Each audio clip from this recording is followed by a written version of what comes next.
Fabriquer une table pour certains, c'est un réel jeu d'enfant. Et pour d'autres, c'est un solide problème. Pour ma part, ce n'est ni un ni l'autre. Mais au moins, c'est amusant à faire. C'est surtout important qu'elle soit assez solide pour me supporter, ainsi que tout le bois et le matériel nécessaire pour fabriquer les cloisons. Marilyn m'aide dans ce petit projet. Je dois dire également que c'est vraiment important qu'elle soit bien au niveau et droite. Puis, ça peut paraître facile à dire, mais sur un sol chaotique et difficile, comme on a ici au Dôme, c'est vraiment pas tout gagné.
La neige.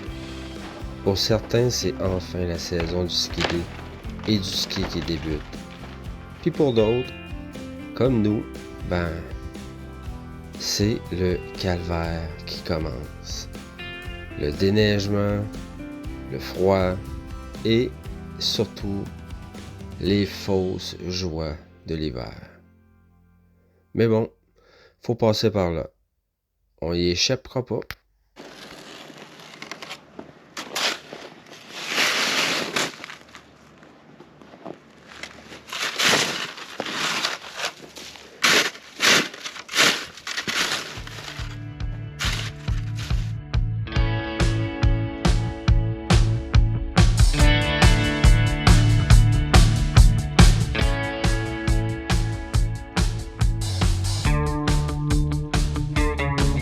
Une fois de plus, on loue un Econoline pour y transporter tout le contreplaqué qui nous servira dans les cloisons de bois temporaires pour bâtir le squelette.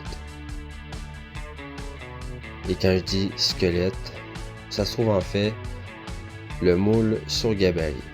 Donc, une feuille, une autre, et encore une autre, et encore, d'autres feuilles à débarquer.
Après avoir acheté tout le bois, après l'avoir transporté jusqu'ici, après l'avoir débarqué, après l'avoir empilé, ben, maintenant, c'est le tour de le préparer.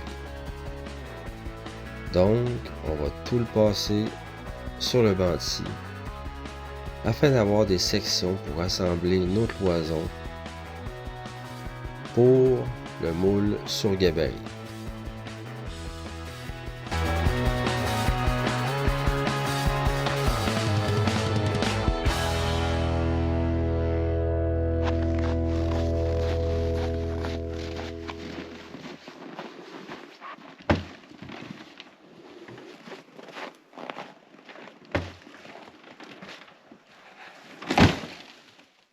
J'ai choisi le contreplaqué parce que c'est plus stiff, c'est plus rigide.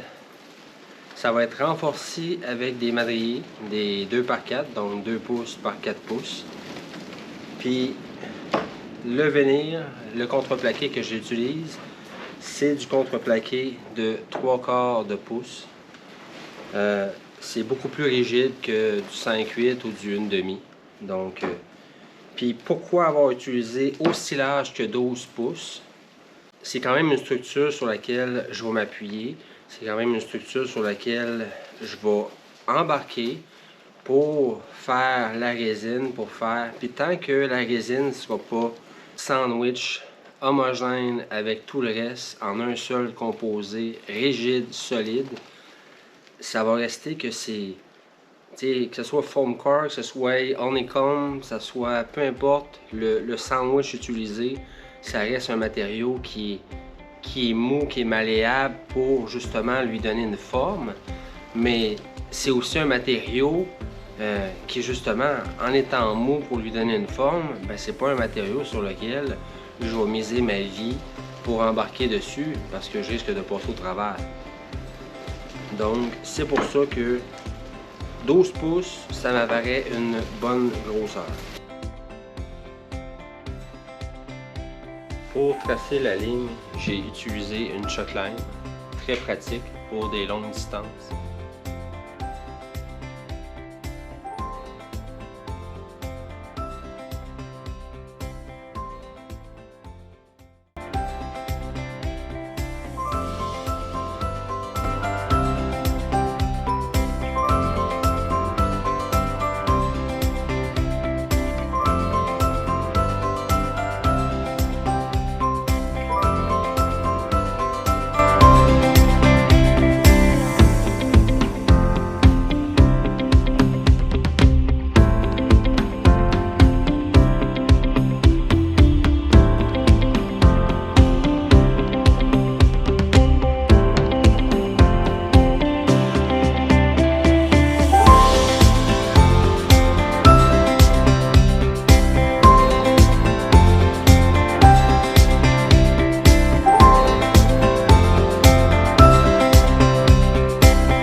De la ligne d'eau.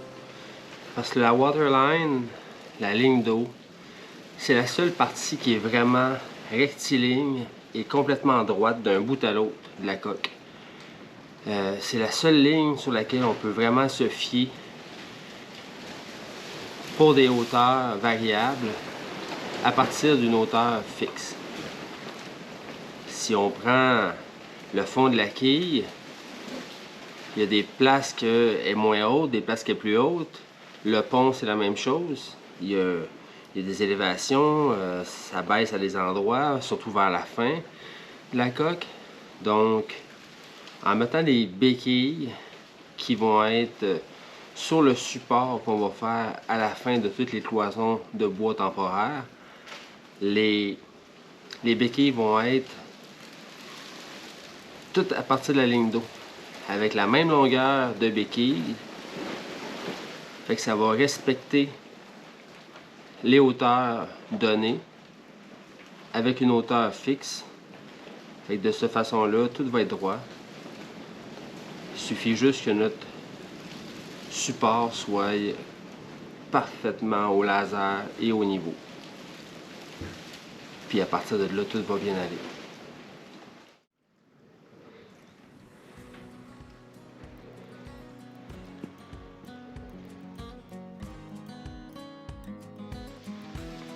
C'est difficile de faire face aux éléments. C'est difficile quand tous les éléments jouent un peu contre nous. Il a tombé à peu près 24 pouces de neige en, je sais pas, à peu près 48 heures à l'endroit où est-ce qu'on est. Fait qu'on peut plus se rendre en voiture directement au dôme. Fait que ça nous annonce un peu les couleurs pour la saison à venir. Donc, on va essayer de ne pas se laisser abattre. Ça va nous handicaper pour un bon 3 mois encore. Donc, on va essayer de faire avec la situation, puis Dame Nature.